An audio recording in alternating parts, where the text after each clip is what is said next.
Thank you, Sophie. Thank you to all of you for inviting me here today and allowing me to share in your event. As you know, my name is Vaughan Gething. I'm the immediate past president of the Wales TUC, the first black president of the Wales TUC in 30-odd years of history. I was born in Zambia. I'm a member of the GMB. I'm a partner at Thompson Solicitors. I'm an activist in the trade union movement. I was brought up in Dorset. But the most important thing about my identity is my race. I'm a member of the human race, as are all of you.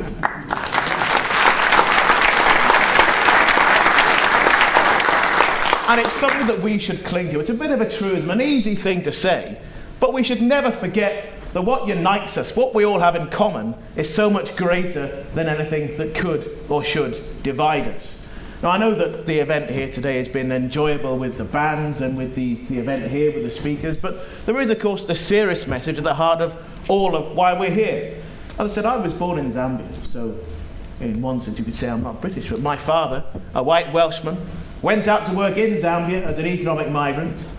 He met a black woman, so he married a local, took a local's job, took someone's woman, and then started having children. Well, he didn't face the sort of problems or the difficulty that we know that lots of migrants in this country do. And of course, our islands have produced a whole history of migrants around the rest of the world.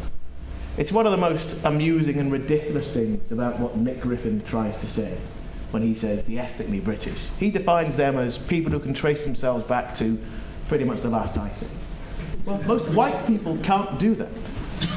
And if Nick Griffin is right, and if all people should return to where they are ethnically from, their indigenous roots, does that mean that America, Canada, Australia are all going to be cleared of all the white people who live there? Do you think they're coming back?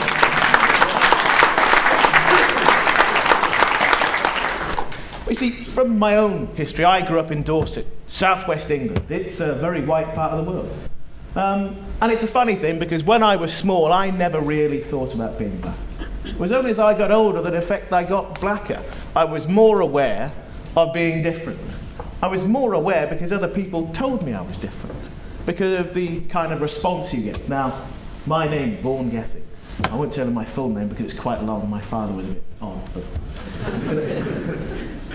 I go out and people don't always expect me to look like I look. And it's interesting about the difference in reaction that you get. And I've had that in Dorset. I actually applied for jobs in Dorset when I was young and between university. I went and applied for a job, turned up, and I was told that the job was actually filled. I went back, and of course the job wasn't filled at all. Now, that's a small thing, but actually in terms of what happens to people that look like me across our countries, well, it's not that uncommon, unfortunately, and much worse is also common. But you see, growing up and then moving on, I was never ashamed or somehow uncertain of who and what I am. And when I went to university, though, again, it was interesting. I went to university in Aberystwyth. And more, for the first time, I was then told, you're English. And that was a problem. I campaigned in the devolution referendum in Wales, and I came to Scotland as well, and I was horrified at some of the anti-English sentiment. And again, people who wouldn't say to my face I had a problem with my colour were quite happy to tell me, well, you're English, you don't know what's going on. As if that is somehow acceptable.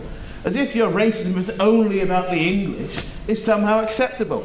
Go down to Brixton and tell some of those black English people in London that they're responsible for what happened how many centuries ago.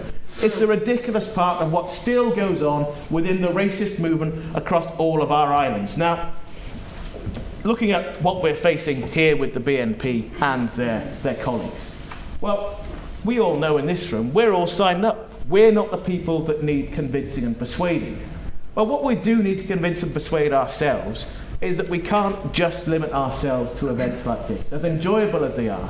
The impact that you have going through the streets of Glasgow, seeing people give you a good, warm welcome, is part of what should motivate us.